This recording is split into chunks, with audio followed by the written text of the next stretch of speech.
भारत की ये न्याय संहिता भारत की न्याय यात्रा में मील का पत्थर साबित होगी।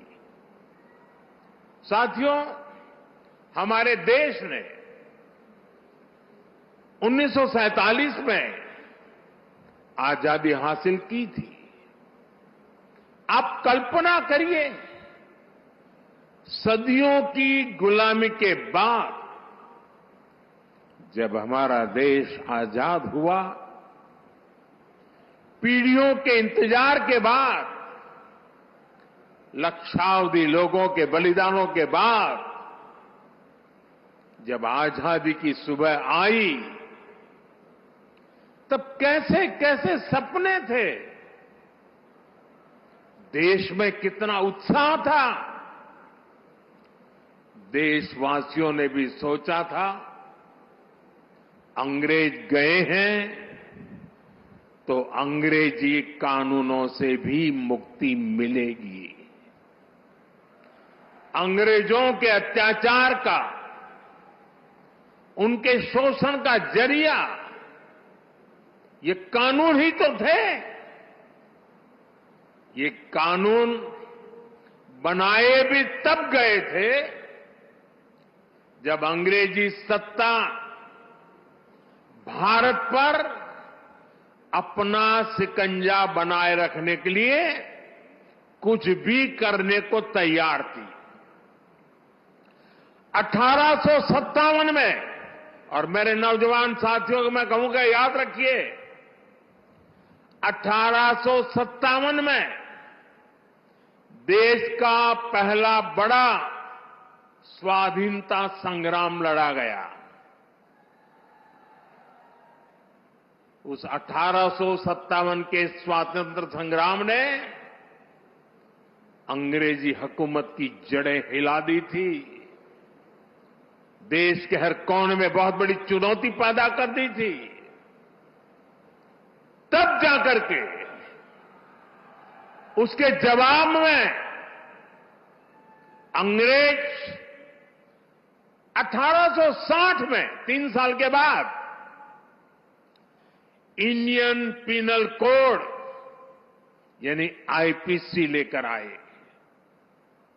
फिर कुछ साल बाद इंडियन एविडेंस एक्ट लाया गया और फिर सीआरपीसी का पहला ढांचा अस्तित्व में आया। इन कानूनों की सोच और मकसद यही था कि भारतीयों को दंड दिया जाए, गुलाम रखा जाए। और दुर्भाग्य देखिए,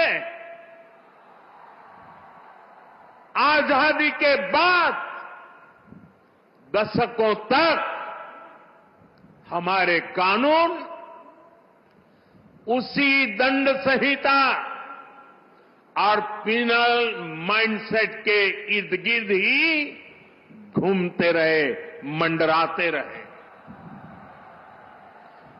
और जिनका इस्तेमाल नागरिकों को गुलाम मानकर होता था। समय समय पर इन कानूनों में छोटे मोटे सुधार करने के प्रयास हुए, लेकिन इनका चरित्र वही बना रहा। आजाद देश में गुलामों के लिए बने कानूनों को क्यों ढोया जाए, ये सवाल न हमने खुद से पूछा, न शासन कर रहे लोगों ने इस पर विचार करने की जरूरत समझी। गुलामी की इस मानसिकता ने भारत की प्रगति को, भारत की विकास यात्रा को बहुत ज्यादा प्रभावित किया।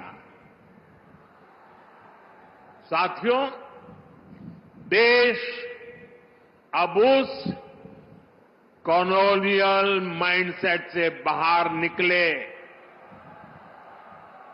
राष्ट्र के सामर्थ्य का प्रयोग राष्ट्र निर्माण में हो, इसके लिए राष्ट्रीय चिंतन आवश्यक था।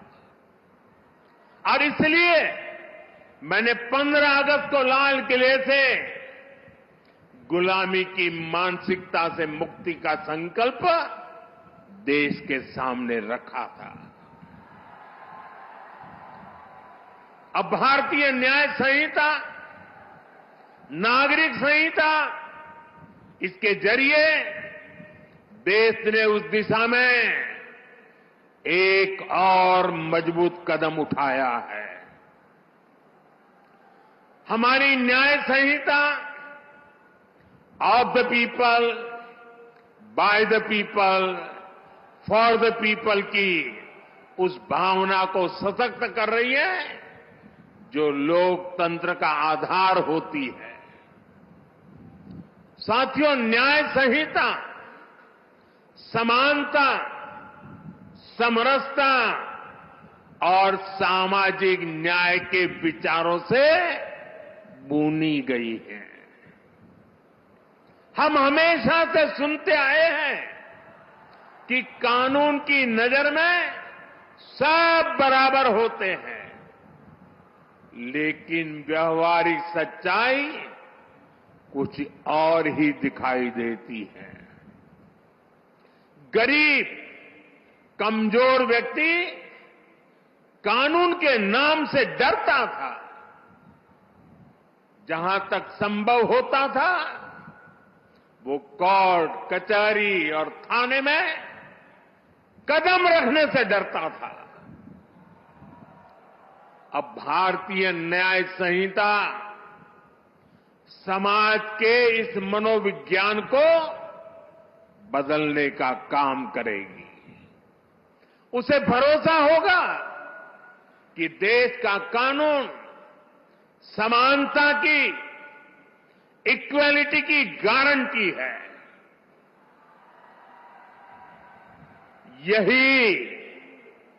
यही सच्चा सामाजिक न्याय है, जिसका भरोसा हमारे संविधान में दिलाया गया है। साथियों, भारतीय न्याय संहिता, भारतीय नागरिक सुरक्षा संहिता हर पीड़ित के प्रति संवेदनशीलता से परिपूर्ण है। देश के नागरिकों को इसकी बारीकियों का पता चलना, ये भी उतना ही आवश्यक है। इसलिए मैं चाहूंगा आज यहां चंडीगढ़ में दिखाए लाइव डेमो को हर राज्य की पुलिस को अपने यहां प्रसारित करना चाहिए। जैसे शिकायत के 90 दिनों के भीतर पीड़ित को केस की प्रगति से संबंधित जानकारी देनी होगी। ये जानकारी एसएमएस जैसी डिजिटल सेवाओं के जरिए सीधे उस तक पहुंचेगी।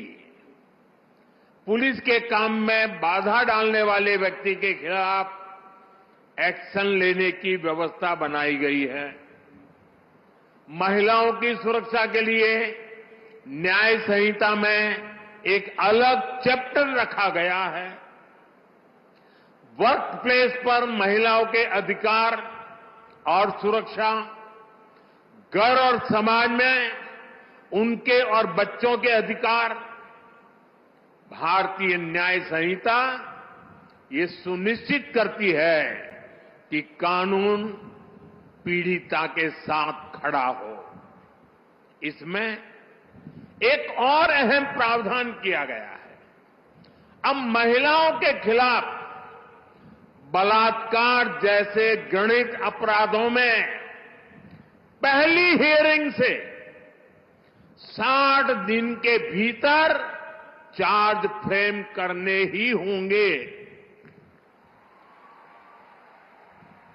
सुनवाई पूरी होने के 45 दिनों के भीतर फैसला भी सुनाया जाना अनिवार्य कर दिया गया है। ये भी तय किया गया है कि किसी केस में 2 बार से अधिक स्थगन एडजर्नमेंट नहीं लिया जा सकेगा। साथियों, भारतीय न्याय संहिता का मूल मंत्र है सिटीजन फर्स्ट। ये कानून नागरिक अधिकारों के प्रोटेक्टर बन रहे हैं, ईज ऑफ जस्टिस का आधार बन रहे हैं। पहले एफआईआर करवाना भी कितना मुश्किल होता था, लेकिन अब जीरो एफआईआर को भी कानूनी रूप दे दिया गया है। अब उसे कहीं से भी केस दर्ज कराने की सहूलियत मिली है। एफआईआर की कॉपी पीड़ित को दी जाए, उसे ये अधिकार दिया गया है। अब आरोपी के ऊपर कोई केस अगर हटाना भी है तो तभी हटेगा जब पीड़ित की सहमति होगी। अब पुलिस किसी भी व्यक्ति को अपनी मर्जी से हिरासत में नहीं ले सकेगी। उसके परिजनों को सूचित करना, ये भी न्याय संहिता में अनिवार्य कर दिया गया है। भारतीय न्याय संहिता का एक और पक्ष है उसकी मानवीयता, उसकी संवेदनशीलता। अब आरोपी को बिना सजा बहुत लंबे समय तक जेल में नहीं रखा जा सकता। अब 3 वर्ष से कम सजा वाले अपराध के मामले में गिरफ्तारी भी हायर अथॉरिटी की सहमति से ही हो सकती है। छोटे अपराधों के लिए अनिवार्य जमानत का प्रावधान भी किया गया है। साधारण अपराधों में सजा की जगह कम्युनिटी सर्विस का विकल्प भी रखा गया है। ये आरोपी को समाज हित में सकारात्मक दिशा में आगे बढ़ने के नए अवसर देगा। फर्स्ट टाइम ऑफेंडर्स के लिए भी न्याय संहिता बहुत संवेदनशील है। देश के लोगों को ये जानकर भी खुशी होगी कि भारतीय न्याय संहिता के लागू होने के बाद जेलों से ऐसे हजारों कैदियों को छोड़ा गया है जो पुराने कानूनों की वजह से जेलों में बंद थे। आप कल्पना कर सकते हैं, एक नई व्यवस्था, नया कानून नागरिक अधिकारों के सशक्तिकरण को कितनी ऊंचाई दे सकता है। साथियों, न्याय की पहली कसौटी है समय से न्याय मिलना। हम सब बोलते और सुनते भी आए हैं, जस्टिस डिलेड, जस्टिस डिनाइड। इसलिए भारतीय न्याय संहिता, नागरिक सुरक्षा संहिता के जरिए देश ने त्वरित न्याय की तरफ बड़ा कदम उठाया है। इसमें जल्दी चार्जशीट फाइल करने और जल्दी फैसला सुनाने को प्राथमिकता दी गई है। किसी भी केस में हर चरण को पूरा करने के लिए समय सीमा तय की गई है। ये व्यवस्था देश में लागू हुए अभी कुछ ही महीने हुए हैं।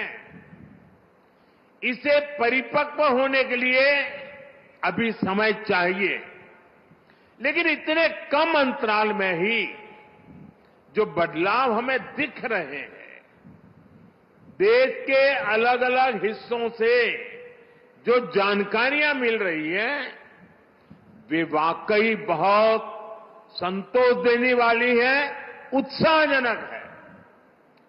आप लोग तो यहां भली बात ही जानते हैं, हमारे इस चंडीगढ़ में ही वाहन चोरी, व्हीकल की चोरी करने के एक केस में एफआईआर होने के बाद आरोपी को सिर्फ 2 महीने 11 दिन में अदालत ने सजा सुना दी, उसको सजा मिल गई।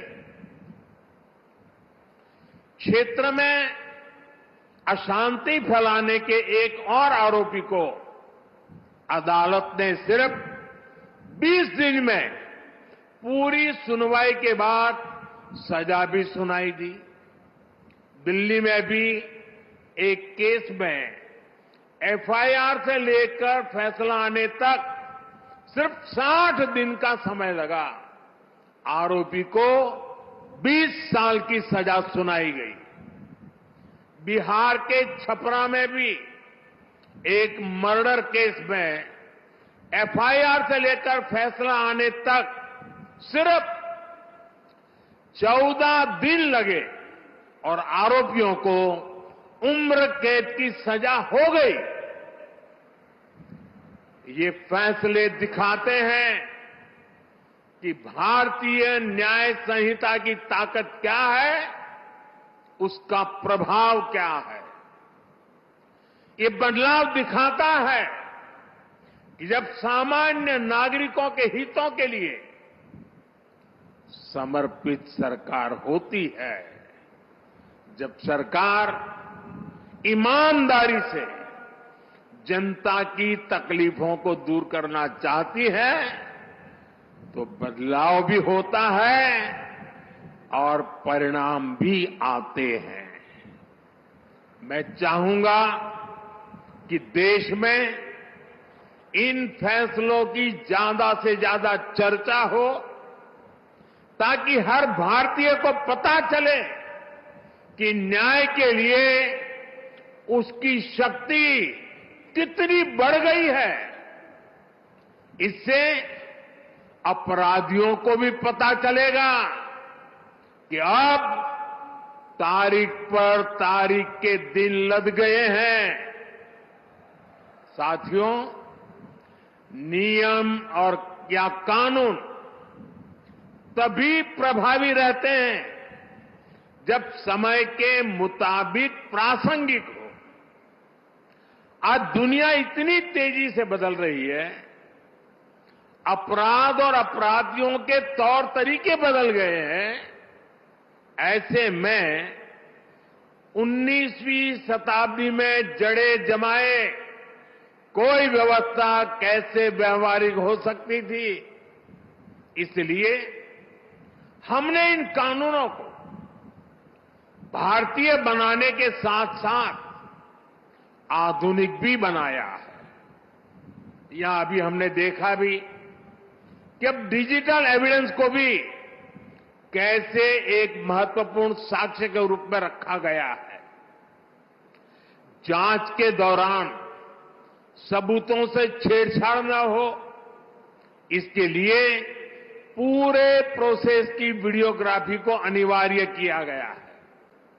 नए कानूनों को लागू करने के लिए ई साक्ष्य, न्याय श्रुति, न्याय सेतु, ई समान पोर्टल जैसे उपयोगी साधन तैयार किए गए हैं। अब कोर्ट और पुलिस की तरफ से सीधे फोन पर इलेक्ट्रॉनिक मीडियम से सम्मन सर्व किए जा कर सकते हैं। विटनेस के स्टेटमेंट की ऑडियो वीडियो रिकॉर्डिंग भी की जा सकती है। डिजिटल एविडेंस भी अब कोर्ट में मान्य होंगे, वो न्याय का आधार बनेंगे। उदाहरण के तौर पर चोरी के मामले में फिंगरप्रिंट का मिलान, बलात्कार के मामलों में डीएनए सैंपल का मिलान, हत्या के केस में पीड़ित को लगी गोली और आरोपी के पास से जब्त की गई बंदूक के साइज का मैच, वीडियो एविडेंस के साथ ये सब कानूनी आधार बनेंगे। साथियों, इससे अपराधी के पकड़े जाने तक अनावश्यक समय बर्बाद नहीं होगा। ये बदलाव देश की सुरक्षा के लिए भी उतने ही जरूरी थे। डिजिटल साक्ष्यों और टेक्नोलॉजी के इंटीग्रेशन से हमें आतंकवाद के खिलाफ लड़ने में भी ज्यादा मदद मिलेगी। अब नए कानूनों में आतंकवादी या आतंकी संगठन कानून की जटिलताओं का फायदा नहीं उठा सकेंगे। साथियों, नई न्याय संहिता, नागरिक सुरक्षा संहिता से हर विभाग की प्रोडक्टिविटी बढ़ेगी और देश की प्रगति को गति मिलेगी। कानूनी अड़चनों के कारण जो भ्रष्टाचार को बल मिलता था, उस पर लगाम लगाने में मदद मिलेगी। ज्यादातर विदेशी निवेशक पहले भारत में इसलिए निवेश नहीं करना चाहते थे क्योंकि कोई मुकदमा हुआ तो उसी में वर्षों निकल जाएंगे। जब ये डर खत्म होगा तो निवेश बढ़ेगा, देश की अर्थव्यवस्था मजबूत होगी। साथियों, देश का कानून नागरिकों के लिए होता है, इसलिए कानूनी प्रक्रियाएं भी पब्लिक की सुविधा के लिए होनी चाहिए। लेकिन पुरानी व्यवस्था में प्रोसेस ही पनिशमेंट बन गया था। एक स्वस्थ समाज में कानून का संबल होना चाहिए, लेकिन आईपीसी में केवल कानून का डर ही एकमात्र तरीका था, वो भी अपराधी से ज्यादा ईमानदार लोगों को, जो बेचारे विक्टिम हैं, उनको डर रहता था। यहां तक कि सड़क पर किसी का एक्सीडेंट हो जाए तो लोग मदद करने से घबराते थे। उन्हें लगता था कि उल्टा वो खुद पुलिस के पचड़े में फंस जाएंगे। लेकिन अब मदद करने वालों को इन परेशानियों से मुक्त कर दिया गया है। इसी तरह हमने अंग्रेजी शासन के 1500 से ज्यादा कानून, पुराने कानूनों को भी खत्म किया। जब ये कानून खत्म हुए तब लोगों को हैरानी हुई थी कि क्या देश में ऐसे ऐसे कानून हम ढो रहे थे, ऐसे ऐसे कानून बने थे। साथियों, हमारे देश में कानून नागरिक सशक्तिकरण का माध्यम बने, इसके लिए हम सबको अपना नजरिया व्यापक बनाना चाहिए।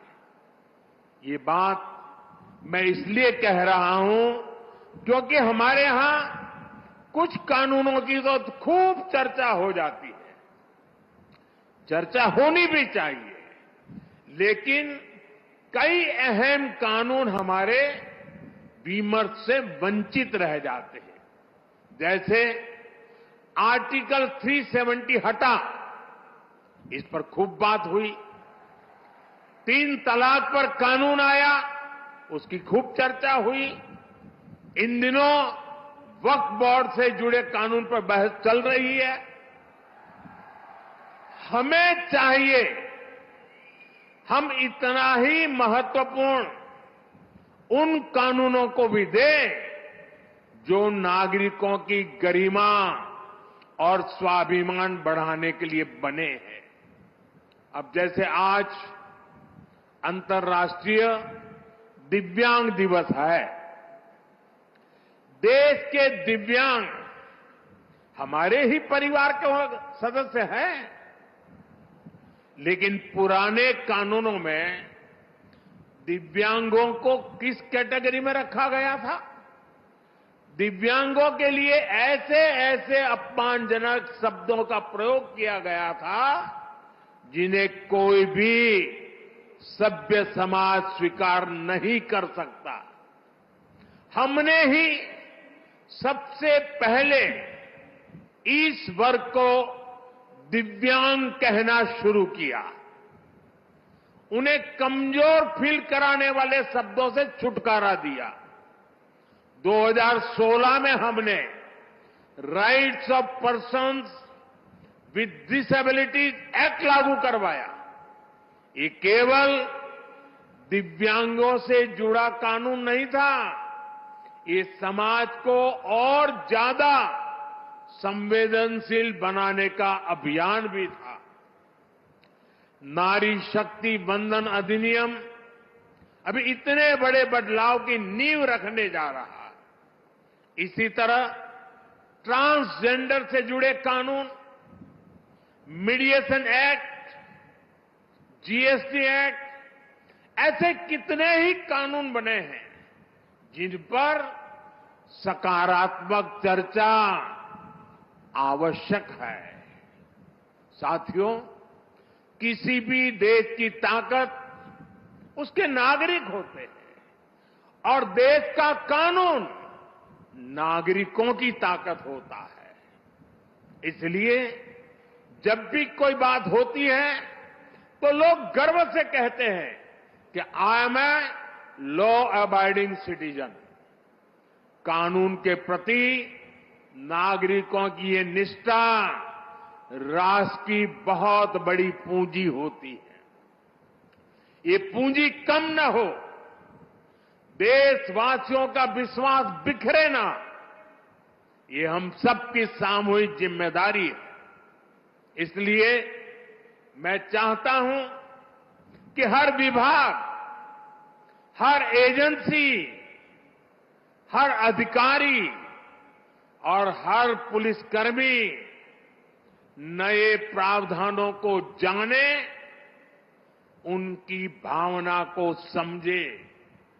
विशेष रूप से मैं देश के सभी राज्य सरकारों से अनुरोध करना चाहता हूं, भारतीय न्याय संहिता, नागरिक सुरक्षा संहिता प्रभावी ढंग से लागू हो, उनका जमीन पर असर दिखे, इसके लिए सभी राज्य सरकारों को सक्रिय होकर काम करना होगा। और मेरा फिर कहना है, नागरिकों को अपने इन अधिकारों की ज्यादा से ज्यादा जानकारी होनी चाहिए।